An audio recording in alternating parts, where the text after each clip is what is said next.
Ayan guys, kain na naman tayo. Ayan ang aking kakainin guys. Itlog. Almusal. Ayan. Ito ang kubos. Ito naman ang full. Ayan. Ito naman yung pakwan. Yung pakwan kasi ay nabasag. Kaya ayan, isama na natin. Ayan. Ayan. Kain tayo. Yung pakwan, isang buong pakwan ay nalaglag sa lamisa. Kaya yan ginayat ko at isama nating kainin. Tapos na silang kumain, kaya ako naman ang kakain. Ayun guys, kain tayo. Thank you po Lord sa blessing at sa biyaya. Ayan. Maraming salamat po Lord. Yan, shout out sa inyong lahat guys. Maraming salamat sa mga nag-subscribe. Sana naman yung hindi ko pa napupuntahan ay titingnan ko yung aking mga video para tingnan ko kung sino mga nag-subscribe. Kasi busy kasi si Ate Tere, kaya hindi bawat ano yung nababantayan ko ng video ko.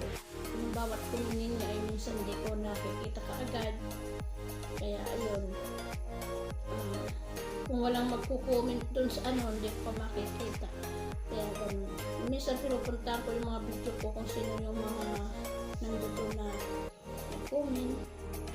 Hindi ko na kasi nire-replyan kasi pag nag-reply ako, napupul yung aking tawag nito, mahina na kasi ang ng aking cellphone kaya napupul na yung aking email. Kaya hindi na ako nagre-reply. Ilalike ko na lang yung mga dati ko ng mga subscriber dyan, ng mga masugid na sumusubayba at nagsusuporta. Maraming salamat guys. Maraming salamat sa inyong lahat. At yung baguhan ko ng mga subscriber, thank you sa pagpasok ninyo sa aking bahay. Maraming salamat. And shout out sa inyong lahat. Ingat kayong lahat. God bless all. Sa mga silent viewers dyan, maraming salamat. At sa mga nanonood, maraming salamat sa inyo talaga. Busy lang kasi si Ate Tere kasi ayan, maraming trabaho guys. Hindi ako kaagad-agad na YouTube kasi busy ko sa trabaho. Alam mo naman ang isang katulong dito sa lansangan. Bansang hindi ka naman basta-basta manood ka na mag-YouTube ka na mag-YouTube. May trabaho ka, masisante tayo, di pa tayo sumasahod nga kay YT, masisante tayo sa amo, di wala na tayo ng trabaho. Ayan, kain tayo, daldal ako ng daldal. Nahirapan ako magsalita pag yung hirap talaga pag hindi na talaga sa sariling ngipin mo na. Utal-utal na. Ayan, kain tayo. Salamat. Kain tayo.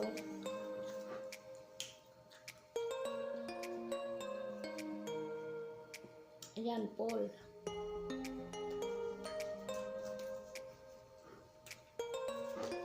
Friday kasi ngayon. Wala silang pasok. Pag Friday, ganito yung kanilang mga pagkain. Almusal, Paul, itlog, mga ganito, kubos. Kung ano-ano nandyan. Pero ito lang kinuha ko. Ito nga, hindi ko naman ito mauubos. Hindi ko na lang ilinipat sa apil mo.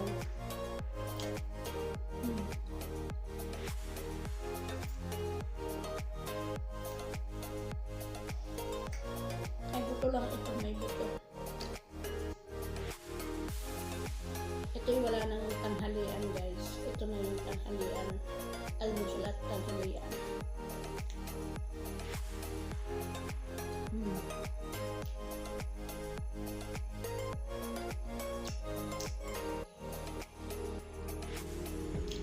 Kapag medyo magutom, marami naman dyan mga sandwich-sandwich. Ayun, kakainin. Wala munang kanin ngayong araw.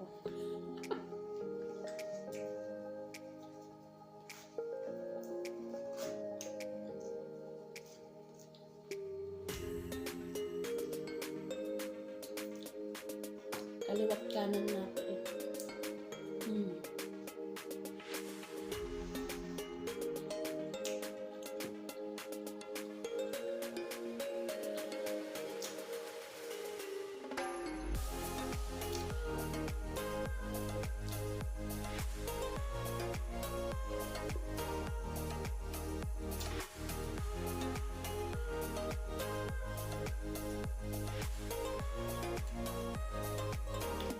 Hindi pa rin ako makakamagpon sa pagkawala ni ate, guys. Minura o papaiyak pa rin ako kasi kababayan ko yun, taga Bicol. Taga-Eriga din ako.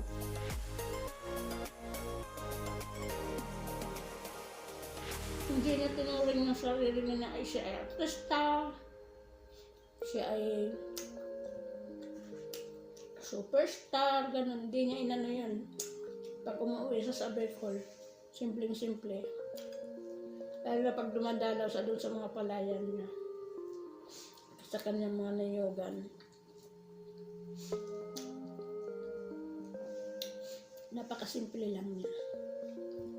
Siguro kung anong liit ko, ganun din sa kaliit. Kaliit ko. Ang liit niya kasi maliit din ako, maliit din siya talaga. Pero abilib ako sa kanya talaga. Hindi siya nagmalaki na siya ay naging artista, siya ay naging hindi niya talaga yun inano. Kasi lahat na pera niya, yung pinagbibili niya ng mga palayan, napakalawak kaya ng palayan niya. Sobra.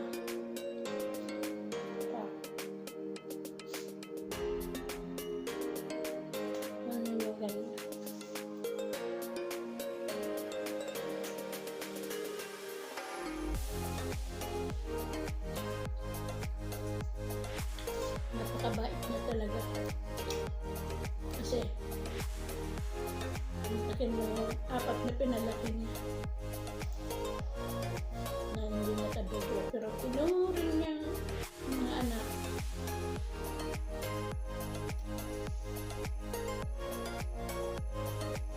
Kinuha niya para may kapatid kay Ian.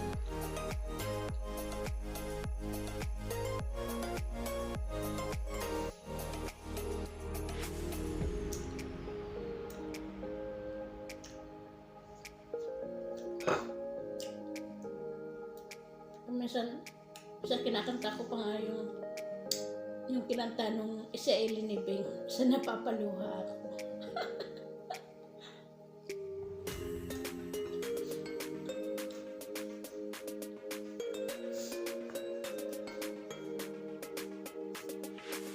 Ganun talaga ang buhay.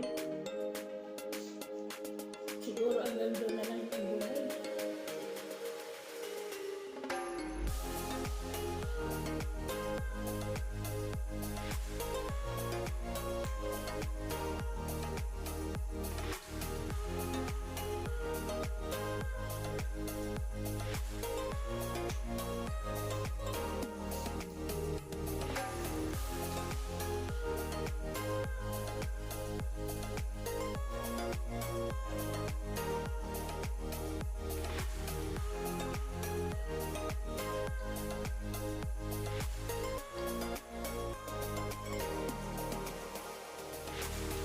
Taga Bicol ka rin, taga-Eriga.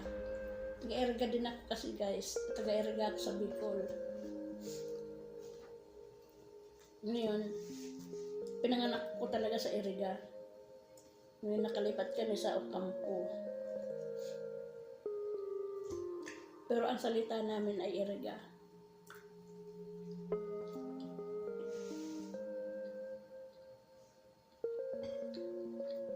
Lagi kami nagpupunta dyan kasi lahat ng kamag-anak namin nasa Eriga.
wasak ng aking alaga.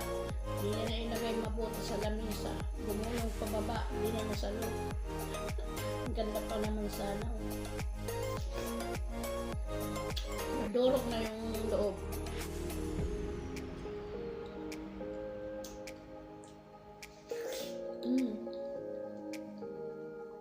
Tamis.